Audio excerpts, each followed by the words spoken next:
a quien siempre invitamos cuando se acercan estos procesos en los Estados Unidos o para hablar de política internacional. De pelota ya casi no estamos hablando aquí, porque claro, cuando Diana estaba, que era la aguilucha furibunda. Exactamente. Pero como nosotros los liceístas estamos arriba, no tenemos que hablar nada. Leña del árbol caído. Después dicen que nosotros somos hacemos arrogantes. leña del árbol caído, solamente celebramos. Pero bueno, José, sí es importante que la gente conozca lo que puede pasar, la importancia que tienen estas elecciones de medio término, porque no son unas elecciones cualquiera. Así es. Ocurren cada 2 años en los Estados Unidos y nos va a indicar qué, en este momento, por qué estas elecciones son tan importantes y cuáles son los temas de debate en este momento que pueden inclinar la balanza a un lado. Wow. Primero, gracias y buenas noches. Siempre un placer compartir con ustedes y con el público. Miren, lo más importante es siempre decirle a la gente que en Estados Unidos las elecciones, aunque son nacionales, son elecciones independientes una de otra. Tú tienes 435 distritos que componen las 435 circunscripciones de la Cámara de Representantes que se eligen individualmente, no hay representación proporcional. Cada distrito es una elección independiente. Igual en el Senado, son 100 senadores, 2 por cada estado. En el caso de los senadores no se renuevan todos al mismo tiempo porque son periodos de 6 años y se renuevan por partes. La Cámara de Representantes se renueva completa cada 2 años, o sea que si a usted lo eligen diputado, vamos a decir, 2 años en Estados Unidos usted tiene 2 años y tiene que someterse otra vez al escrutinio público cada 2 años dentro de su distrito. Entonces, en esta oportunidad, como es una elección de medio término, no corren los candidatos presidenciales. Pero son un referéndum del gobierno de turno. Es una especie de referéndum, porque ahí vas a saber si la balanza se inclina hacia un lado o hacia otro. ¿Qué es lo que parece? Lo que sí es un hecho es que siempre, y es histórico, el partido que está fuera del poder pierde asientos en el Congreso en las elecciones de medio término. Ha pasado siempre. O sea, por el hecho de que suceda ahora, no quiere decir que Joe Biden está muerto y enterrado para el 2024.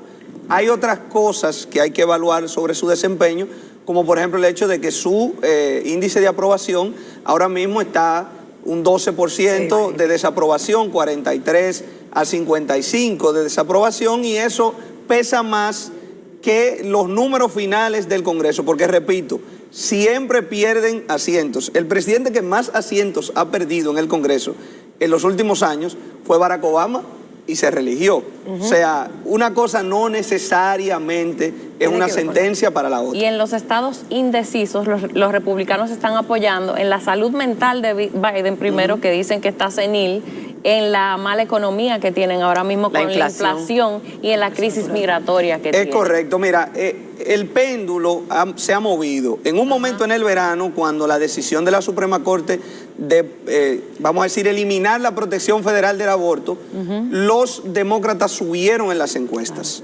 Y llegó un momento donde parecía que ellos iban a tener una actuación por encima de las expectativas de un partido en el poder, a las puertas de una posible recesión y en una elección de medio término, todas cosas que van en contra de los demócratas. Eso le dio un poquito de oxígeno a la coalición demócrata, pero en las encuestas últimamente la gente ha empezado a volver a decir que lo va a llevar a votar no es la no prohibición o del aborto o los temas sociales, sino los temas económicos. Y en los temas económicos la gente dice que los republicanos en este momento son una mejor opción. ¿Por qué estas elecciones van a ser medianamente competitivas? Porque van a ser medianamente competitivas, sobre todo en el Senado. En la Cámara de Representantes es casi un hecho que los demócratas van a perder la mayoría. Mucho movimiento de senadores. En la Cámara de Representantes es prácticamente nula la posibilidad de que los demócratas mantengan la mayoría. Ahora, en el Senado tienen chance, porque los republicanos han presentado en Georgia un candidato como Herschel Walker, que ha tenido por lo menos 7 escándalos, inclusive el hecho de que él ha pagado por lo menos 2 abortos a exnovias suyas, estando en contra del aborto. En el caso de Herschel Walker, en Georgia, también tienen a Mehmet Oz, el doctor Oz de la televisión, como candidato en Pensilvania, que es un candidato, vamos a decir, traído un poco por los moños, porque ni siquiera vive en Pensilvania.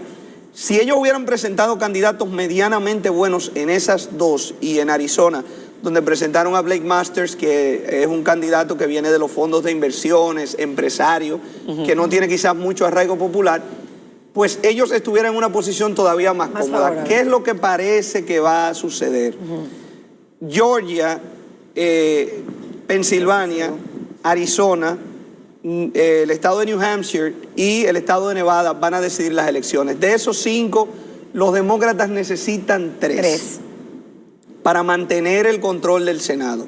De esos 5 necesitan 3, porque habría otros estados como Wisconsin, North Carolina, donde los demócratas tenían esperanzas, pero las encuestas los han sacado de las expectativas de poder competir ahí. O sea que de esos 5, ellos necesitan 3. ¿Y cómo están los candidatos presentados por los demócratas en esos 5 estados? Mira, Raphael Warnock en Georgia es el incumbente y viene de ganar hace un año en una elección especial por la renuncia del senador de turno. Creo que tiene chance de mantener la curul. En Pensilvania es una moneda para arriba porque el candidato demócrata, que era un candidato sólido, tuvo un stroke, un derrame cerebral, y ahora mismo prácticamente no puede hablar. O sea, él fue a un debate donde tuvieron que leerle en una pantalla lo que él tenía que decir. Entonces, es un candidato que ahora mismo está en una posición débil, aunque va contra Dr. Oz. Ahí tienen un poquito de problemas. Ok. A mí, yo creo que la gente, porque no todos conocen todos los candidatos, sobre todo de los distritos, pero a la gente lo que le interesa saber es, ¿podría Trump volver a ganar las elecciones en los Estados Unidos? Mira, este bendito juicio, porque nosotros estamos viendo lo que está pasando en Brasil, que tenemos que hablar de eso, por Dios, si se nos está yendo el tiempo, y uno ve y recrea lo que uno vivió con las elecciones en los Estados Unidos, cómo esa multitud salió a la calle, la multitud de derecha, religiosa, que no tiene nada que ver con Trump, porque ese sí que usaba la religión, igual que el otro candidato usaba el aborto. Entonces, tú dices, tiene posibilidad, porque uno ve que no llegan a nada. Ahora le acaban, el tribunal, la Suprema Corte de Justicia impidió, detuvo el que él tuviera que entregar su declaración de Hacienda, lo que está pidiendo el Congreso desde el año 2019 para demostrar que él ha cometido fraude, algo que él ha pedido que sea privado. Yo no conozco mucho de la política norteamericana, pero aclárame esto. Mira, ¿tiene o no posibilidades? Yo te diría, y me da risa, porque una de las principales razones por las cuales los republicanos tienen un 80% de posibilidades de obtener la Cámara de Representantes y casi un 50% de probabilidad de obtener el Senado, es porque Trump no está en la boleta. O sea, Trump no está en la boleta. El que está en la boleta, aunque no esté, es Biden, porque es el presidente, es el que tiene el poder. Entonces, a la hora de que Trump vuelva a la boleta, hay que ver cómo esas fuerzas que lo rechazan se van a manifestar electoralmente. ¿Y volvería? Prácticamente cualquier candidato republicano que mantenga las mismas ideas de Trump, pero que no se llame Donald Trump, hoy es favorito contra Joe Biden. Por eso una figura como Ron DeSantis está poco a poco midiendo el terreno para quizás enfrentarse aunque Trump sea candidato. O sea que es una posibilidad que Trump regrese. Es una posibilidad que regrese. Su rechazo pero dentro del general, partido. Incluso dentro de los pudiera provocar una especie de trumpismo sin Trump. Vamos a ver, María Cela mencionaba lo de Bolsonaro y eso me recordó el ataque que le hicieron al esposo de Nancy Pelosi, adentro de su casa, la speaker, ¿cómo se dice? Del Senado, y fueron heridas muy graves. Entonces me hace pensar en la violencia y la polarización de toda Latinoamérica. Ahora con la victoria de Bolsonaro, de Lula da Silva en Brasil, hemos visto cómo las masas que apoyan a Bolsonaro se han tirado a las calles y Bolsonaro ni siquiera se ha atrevido o ni siquiera ha tenido el coraje de salir y aceptar su derrota.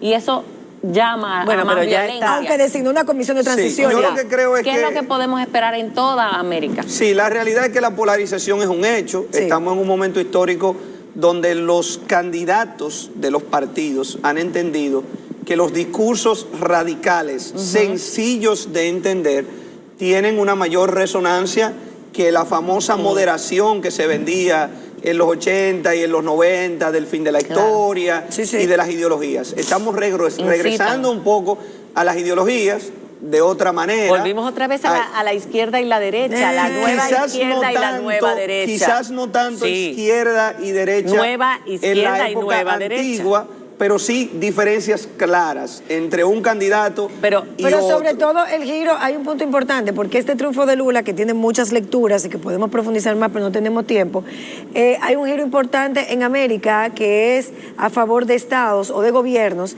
que estén consolidando derechos con sus diferencias, que estén hablando, porque no es de derecha a izquierda, yo pienso que es más de consolidación de derechos y negación de derechos. Bueno, lo que en el estamos viendo caso de ahora. Brasil fue un rechazo, votaron en contra de Bolsonaro, fue un gobierno económicamente desastroso y en muchos otros aspectos. Sí. Pero miren, lo pero interesante de garantía de derechos también. Toda América Latina, toda América Latina tiene gobiernos y no me digan que no son tendentes a la izquierda. Y es lo que podríamos llamar la nueva izquierda. López Obrador en México, Gustavo Petro en Colombia, Pedro Castillo en Perú, Luis Arce en Bolivia, Gabriel Boric en Chile, Alberto Fernández en Argentina, Luis Ignacio ahí hay matices, Lula, son diferentes. Nicolás Maduro en Venezuela, Daniel Ortega en Nicaragua, no se pueden comparar. Sí, hay uno que es una dictadura, pero estamos hablando de la supuesta izquierda. Yo creo que al final lo que tenemos que estar preparados nosotros y todos es para tener políticos que cada vez más van a mantenerse vigentes aún después de perder elecciones.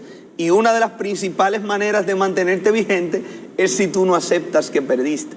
Porque en el momento que tú aceptas que perdiste y tú entonces sales del escenario, alguien te sustituye dentro de ese mismo espacio ideológico. Entonces, al final eso es algo que nosotros vamos a ver.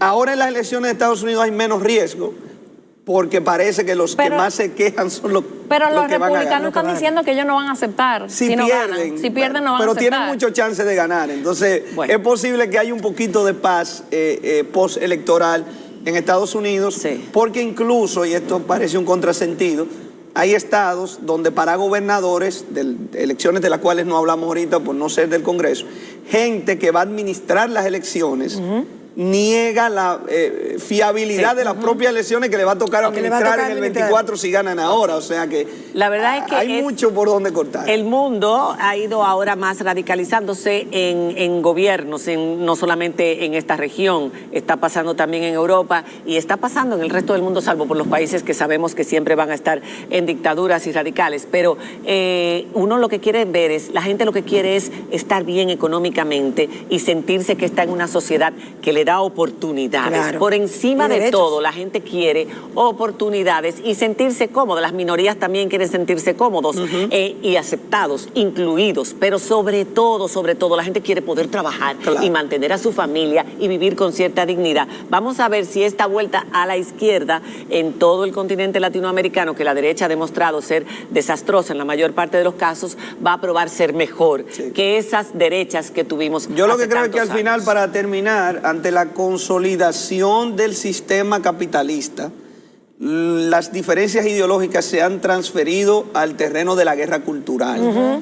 Entonces, al transmitirse al terreno de la guerra cultural, cualquier político que pueda exhibir algún tipo de criterio de manejo económico y de estabilidad económica puede marcar una diferencia por encima de la guerra cultural. Yo creo que ese es el próximo reto. Eso es verdad. Encontrar una transversalidad económica eso es lo que la gente no se meta en el fango de la guerra cultural. Quiere trabajar, porque es que la guerra cultural te divide los países. Gracias por haber estado con nosotros. Es difícil lograr todo esto en medio de una situación de guerra entre Rusia y Ucrania, el mundo entero. Podríamos durar una hora con él. Claro, siempre es interesante. Aprendemos sobre lo que está pasando alrededor de nosotros, que influye de una manera directa o indirecta. En el caso de los Estados Unidos, directísima. Cuando regresemos de la pausa, más contenido. Tenemos al ballet aquí. Vamos a tener una presentación de ballet. ¡Qué emoción!